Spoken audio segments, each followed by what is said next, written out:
How's it going everyone? WildeThang here and welcome to a brand new Destiny video. So if you guys watched the Bungie live stream, you'll notice that we got a closer look at these subclasses.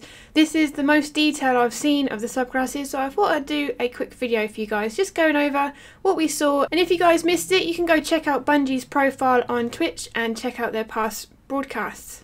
The Sunbreaker class grenades, we have fusion grenades, an explosive grenade that causes bonus damage. Thermite grenade, a grenade that sends forward a burning line of fire, which sounds pretty awesome. Then you have incendiary grenade, which is just normal, kind of like the Sunsinger grenade. You have lift, which is obviously a jump. And you have normal Titan jump, so there's no blink, which is good because Titan with blink would just be OP. Then you have hammer of soul, which is that awesome super where you can throw a hammer and just smack people with hammers, which is just awesome. Then you have Forge Master, throw more hammers, and hammers cause bigger explosions. Who doesn't like bigger explosions? Then we have Sun Charge, press R1 during Hammer of Soul to hurl yourself forward. Enemies in your path explode, chaining fiery damage to other enemies. That sounds pretty cool. It sounds kind of like the arc bolt grenades as well, where they like chain off each other, and if you throw like a grenade near an enemy, it will chain off multiple enemies, causing more damage. Then we have Scorched Earth, ignite the world, creating sunspots everywhere your Hammer of Soul impacts. So basically a sunspot is something where a Sunbreaker Titan can stand in, and it gives him more armor basically. Then we have Sunstrike, burn your enemies with a heavy solar melee strike. So basically this is your melee. So if you think of like the Warlock with the Sunsinger class, if you melee someone it causes them to burn and also gives you a shield. This is pretty much the same because obviously it's solar as well, so you just punch them and it gives you a solar strike, which is just awesome. Moving on down, we have Melting Point, burn away your target's defences while burning targets are weakened to both you and your allies. Moving on down, we have Thermal Vent. Sunstrike releases a solar explosion on hit. Kills create a sunspot that damages enemies inside. Moving on down, we have Stoke the Forge. Reduces Sunstrike cooldown. Getting a killing blow with Sunstrike instantly recharges it. Then we have just your normal Titan Codex. Changes the armor, recovery and agility. Then we have Flame Seeker. Your Hammer of Soul will alter its flight path to seek out enemies. Explosive Pyre. Enemies felled by your hammer explode, chaining fiery solar damage to others. That sounds incredible as well. So you can basically chain loads of fiery goodness out into the world and out into like your enemies if you're playing Crucible. I think this is going to be very OP.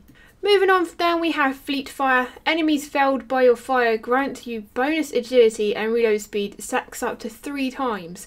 This is just incredible. This is going to be really useful in PvP because it increases your reload speed and it gives you more agility, meaning that you can either flee really quick and get out of the gunfight if it's too much, or you can just stay in the gunfight, reload really quickly, and this stacks up to 3 times. So like I keep saying, this is going to be crazy. It's going to be awesome. Moving on, you have some more Titan Codex, increasing your armor, recovery and agility. Then you have Simmering Flames. When super energy is full, grenade and melee abilities recharge twice as fast. Then we have Cauterize. Enemies brought down by your fire regenerate your health. So that's a good one as well. So if you're low on health, this subclass is going to be incredible because you have things that increase your reload speed, increase recovery, give you shield. You're just going to be a monster with this subclass. And then the last one, we have Firekeeper. While standing in a sunspot, you gain an overshield and Hammer of Soul lasts longer. So that is what I was talking about earlier. So for this perk to work, you want to throw your flaming hammer to the floor, which creates a sunspot. That you then stand in the sunspot, you gain the overshield and also Hammer of Soul lasts longer. So you're going to be OP. You can stand in your sunspot and just throw your hammers everywhere and hopefully get loads and loads of kills. I can't wait to see what people do with this because it's just going to be crazy. There's going to be loads of montages out, I reckon, and it's just going to be incredible. I'm going to be using it so much just to try and get some good footage for you guys. Alright then guys, so that is the end of the video. That is all the Sunbreaker subclass perks, and it's great to see what we're getting for the Titan because the Titan is kind of lacking, I'd say, and I think this is going to be a very aggressive, very useful subclass, and I'm going to be using it a lot. So hopefully you enjoyed the video guys. If you did, please do smash that like button and subscribe if you haven't already, and I'll see you in the next one. Control jump and then triple jump. So they're basically the same as the gunslinger subclass. And then moving on, we have the super that is for this subclass called Shadow Shot. Tether foes to avoid anchors, slowing, weakening and suppressing them for you and your allies. So you basically